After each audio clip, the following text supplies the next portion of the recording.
Leah, thank you for being here today. Thank you so much for having me. So excited to talk. I want to get to one really important point that you're going to make, but I'm going to place it here as a little pin, a little note, so that our audience knows where we're going. You said something before we hit record, and that is how simple shifts can unlock progress in the category we're going to talk about today. I say that because I know a lot of overwhelmed entrepreneurs suddenly tuned into this episode and they're like, I'm overwhelmed. I don't need a new system.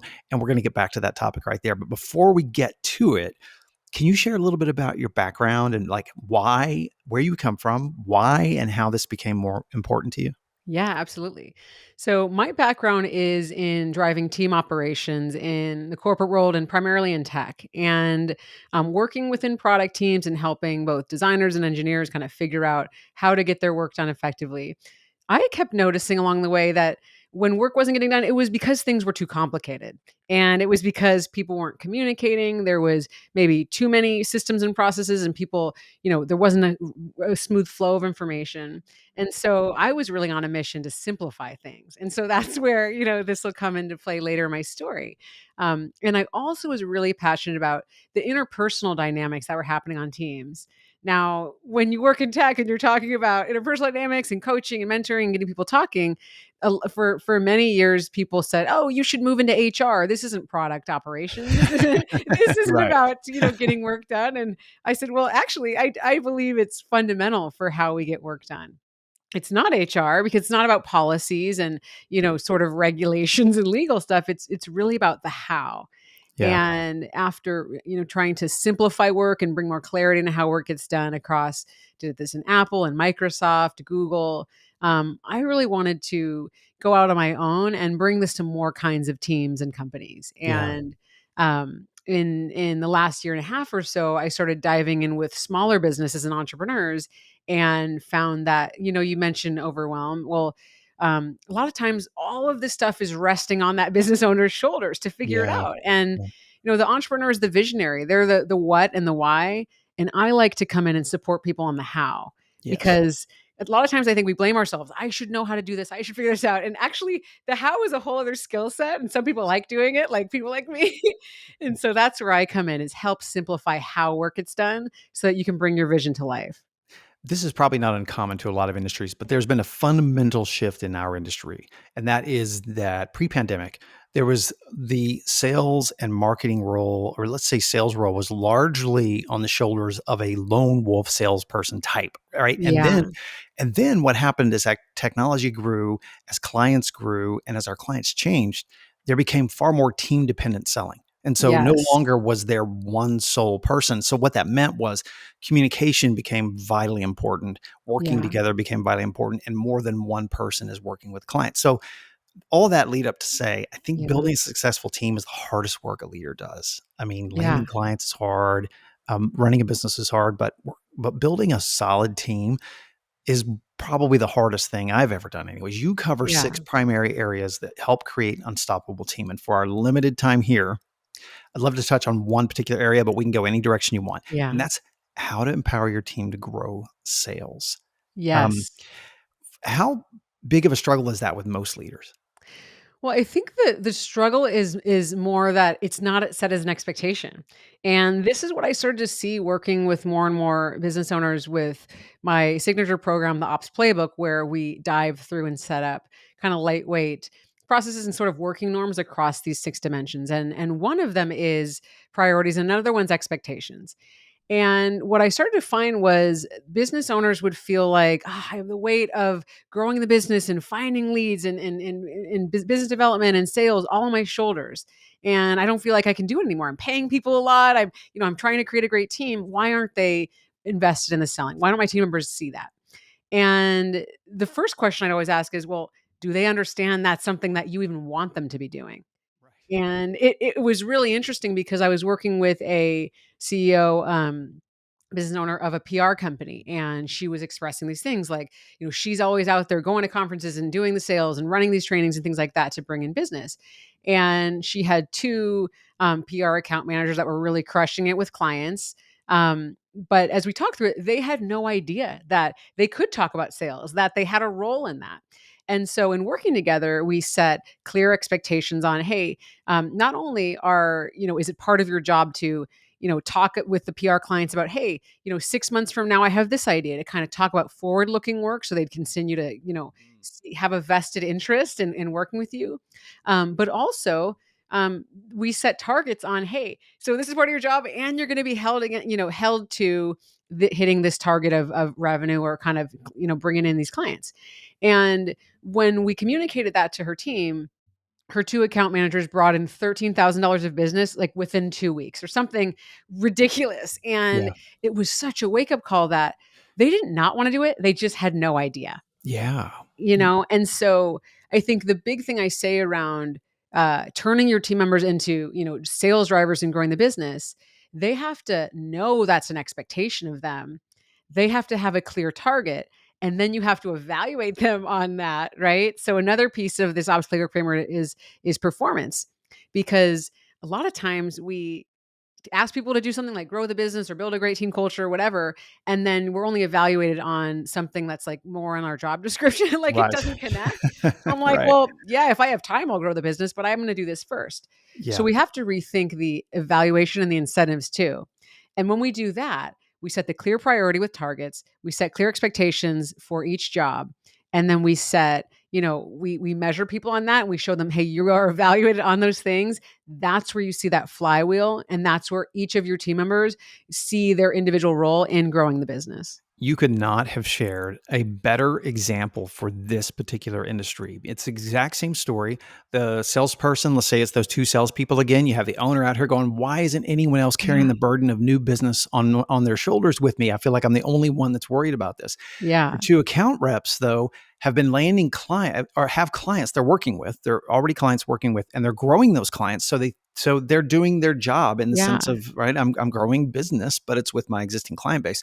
But this target around differentiating between existing client growth versus new Yeah. client growth, is that some of the nuance that you're talking about? Yeah, exactly. And getting really, really clear, not only with those roles that have a direct line, but with every single role, right? So maybe you have someone that's doing packaging and order fulfillment. Maybe you have someone that's doing customer service. Maybe you have someone that's doing something that feels a little less directly involved in the sales and the business growth.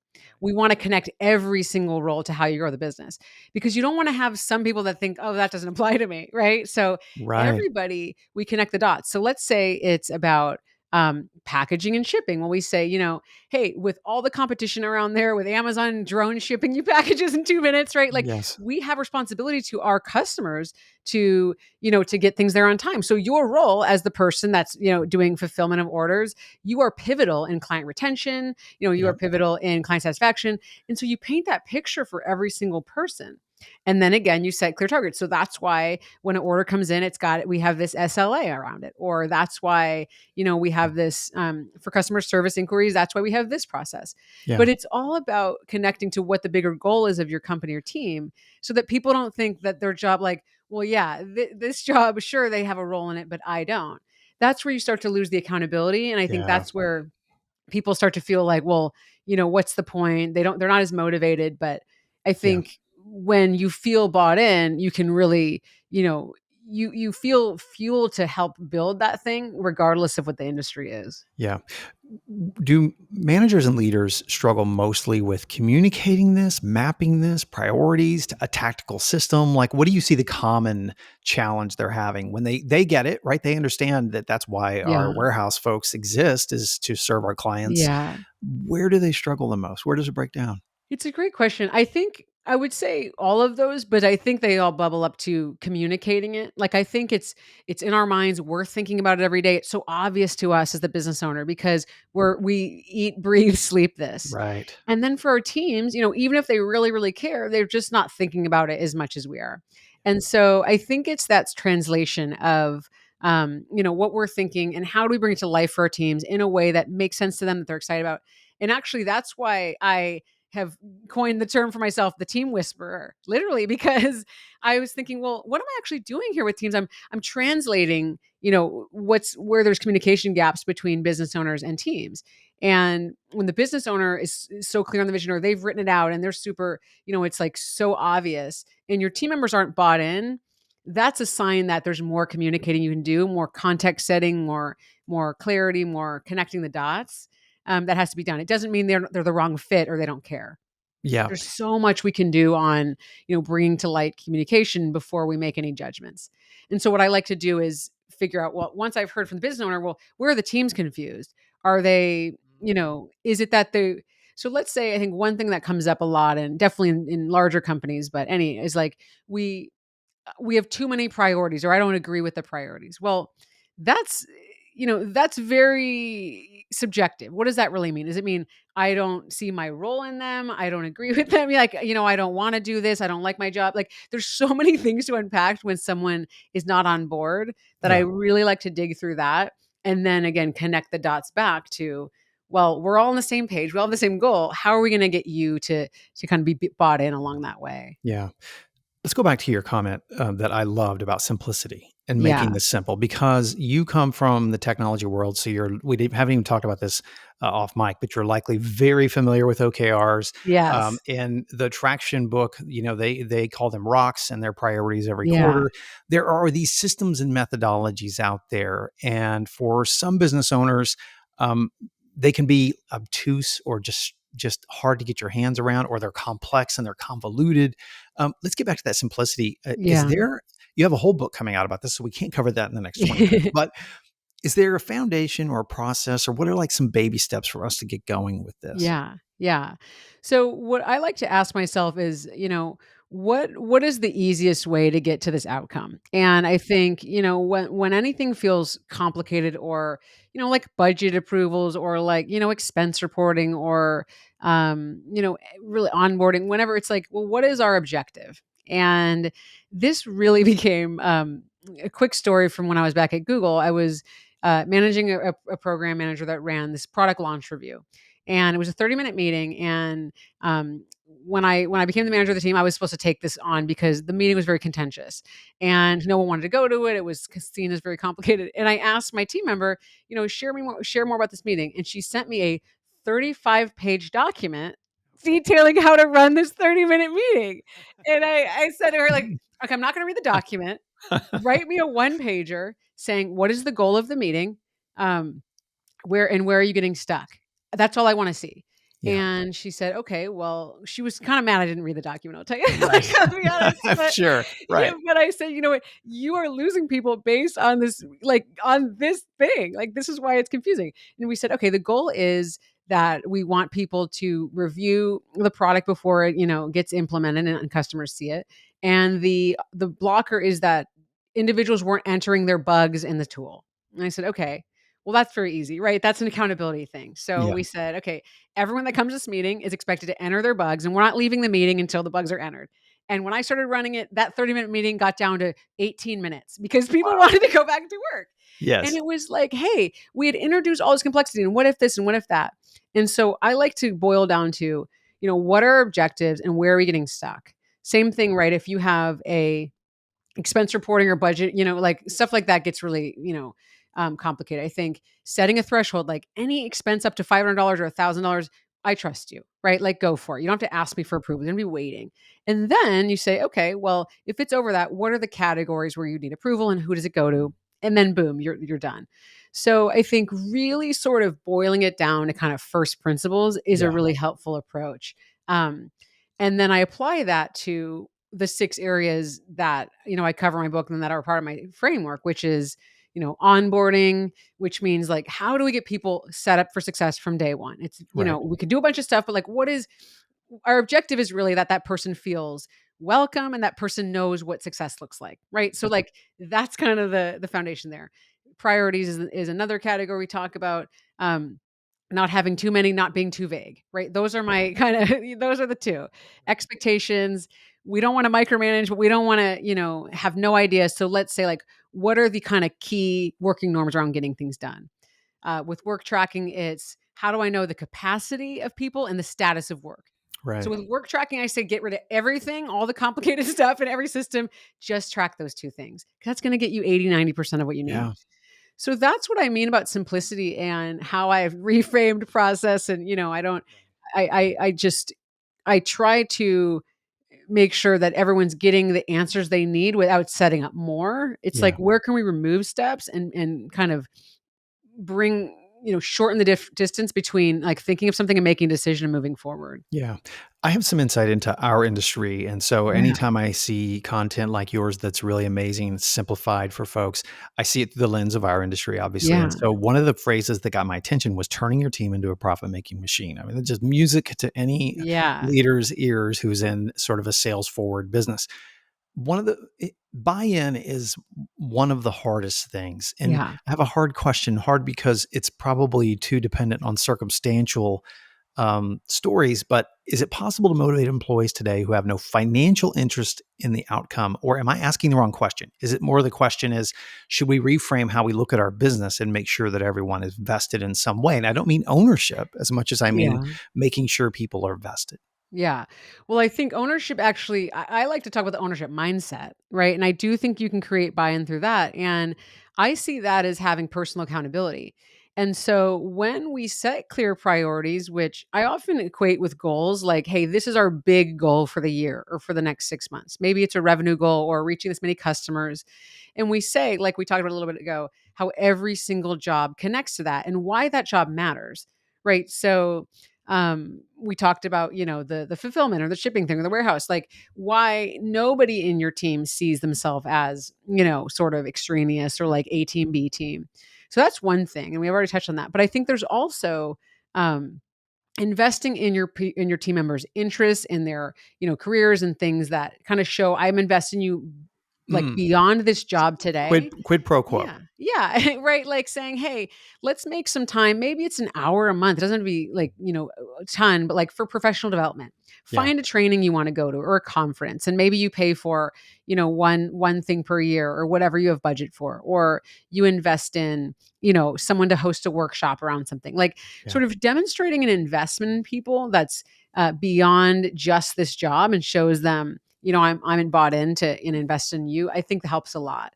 yeah. And we don't know what people are interested in unless we ask them about it. So Right. it means having career conversations routinely, maybe every 6 months saying, what are your bigger goals? How can I support you? Looking out for stretch opportunities. Yeah, Doesn't, it applies more to some roles than others, but I think it's worth asking everybody kind of where they're interested in things. yeah. And then the third thing that I think creates buy-in is really having a culture of recognition and appreciation. And recognition lands when it's specific and it's really, it's authentic to that person. And so, there's that 5 love languages. Well, there's the 5 appreciation languages, the same love languages. And asking your team members, hey, when I want to say thank you, appreciate, or reward you, what lands for you? Yeah. And an interesting story, I was working with a client that runs a wellness clinic, and she had the CEO decided to raise the prices on one of their most popular services. And one of her employees that kind of ran sort of the front desk, that was kind of one of her core employees, was pushing back on it. And she was really negative on saying, how can you do this? Our clients are going to be so upset. And we were like, this is what is going on? Like, you're supposed to be bought in. Like, it doesn't, first of all, it's not up to you. And she was really pushing back. And we kept, being like, what is going on here? And we kept sending context and talking to her about it and giving her, I think the CEO maybe set too much context with a whole other story of like what level of communication to give. But anyway, Mm. and then the CEO sent around like a little kind of self quiz of what's your appreciation language. And this office or front desk manager put someone sitting down with me and showing me something. And it was a light bulb because we said, "Oh, she was rubbed the wrong way when this price change was announced, and she was just told like, okay, you have to start communicating this.' Right.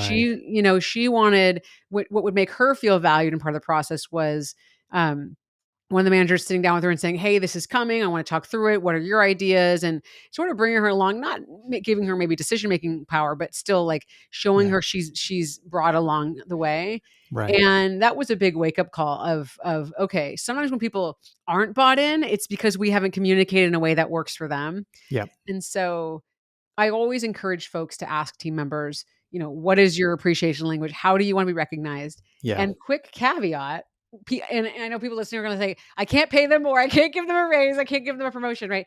And I love to say that, hey, if someone says, hey, I just want to get paid more. That's what I want. you can acknowledge and honor that even if it's not possible. So I can say, "Hey Bobby, I know that you're really wanting that raise this year, and as we work towards that, I wanted to appreciate you in this way for this Yeah. moment." Yeah. So you can still say, "I heard you, I care, I'm working on that, and then it's not possible and I'm doing this right now." So it's not like you say, "Well, Bobby, we don't have a budget for that, like, forget it." You know what I mean? Like, Right, you can right, still right. show you value that. I think those are all things I've found really effective to gain buy-in across teams, even when you can't pay them more in that situation. There is so much we can unpack with this topic, which we plan to do, and so we will break some news about that and how we plan to explore that with Leah later. But we are going to get into this topic down the road. But you have some really cool resources. You have this really cool checklist that I love called the Thriving Team Checklist. You've sent me a few tools and resources, and sorry, as you work with business owners today, um, lately, what have been the biggest struggles? Are there distinctions between like what people are struggling with today versus what they were struggling with 3 years ago, or is it the same thing? I think motivation is pretty low right now. I think that's something that sort of started dipping in COVID and hasn't really Yeah. has really Yeah. been pretty rough in engagement for a long time. I think folks that are managing people across hybrid offices and navigating remote, if you weren't fully remote and you switch into that, how do you set up working norms? I think those are some of the challenges. And then leaner times, right? Business owners having to put on many more hats. Yeah. And so feeling like, I'm very much in the weeds, or I have to do this role while I don't have budget to staff this up. But that can create burnout across that business owner and then across the Yeah. team because they're observing you always working. So I think those are some of the themes that through, in my book, The Unstoppable Team, and in my podcast, Managing Made Simple, I try to always talk about ways to save time because that translates to money and that you Yeah. can then reinvest as a business owner in other things. So like if you're finding yourself doing tons of different jobs, wearing many hats, I think a lot of times business owners feel like, well, I'm protecting my team. I can't let go of this, right? Like they're already overloaded. I have to do this. And I challenge you to think about, is there someone that has an interest in growing into a manager or in leading a different area that, would really be eager to take on some of that work? And to not always assume, and that's why these kind of career conversations are important, because if I said to you, "Hey, I'm doing," if I'm thinking in my mind, I'm doing a lot of this marketing stuff, and I haven't asked anybody on my team if they have an interest in anything. But you here are wanting to, take on some scope and lead something. If I know that, now I can say, I'm not delegating this to throw it over the fence because I don't want to do it, or, it's because I want to give you a leadership opportunity. Yeah. And that framing is going to get more buy-in. It's going to help someone step up, even when they feel somewhat at capacity because they see what's in it for them. Yeah. It's as business owners and as managers, sometimes it's our biggest strength and our biggest weakness that we can figure out how people are sort of wired and fit them into the right Yeah. roles, but then that becomes these blinders where they can do only that thing. And Yeah, the other thing you yeah, mentioned was I think it was in the Atlantic or the New Yorker that talked about it took us years, like decades upon decades to build the work culture we had pre-COVID. yes, And it's going to take long time to yeah, build the new work culture that we're in. And we're literally in the first beginning stages yeah, of a brand new work culture rolling out. yeah, exactly. And I mean, knowing that there's that, and then also, a new generation entering the workforce that has a very different relationship with time, with money, with Right. loyalty, with work. So we have a lot going on that we're figuring out. And I would encourage folks to treat whatever norms you're establishing as experiments Yeah. and look at something for 6 to 8 weeks. Say, hey, we're going to try all going in the office for 3 days, and let's try it for 2 months, see how it goes, and then we'll have an open feedback loop. We'll talk about it. Or we say, hey, we're all remote. Let's do a Monday, Wednesday, Friday, 15-minute stand up just to create a connection. Let's try it. Yeah. And I think where we get stuck is thinking everything's all or nothing and people are disagreeing. They're like, I don't want to do that. And it's like, if we treat everything with kind of this sort of growth mindset experiment, we're all figuring it out. There'll be feedback. We can tweak it if it's not working.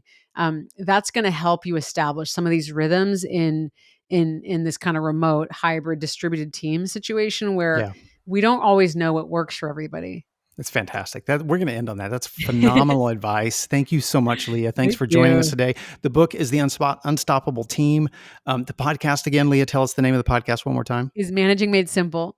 Ugh, music to my ears. All right, Leah, thank you so much for joining us, and we'll be talking again soon, my friend. Yes, thank you so much for having me.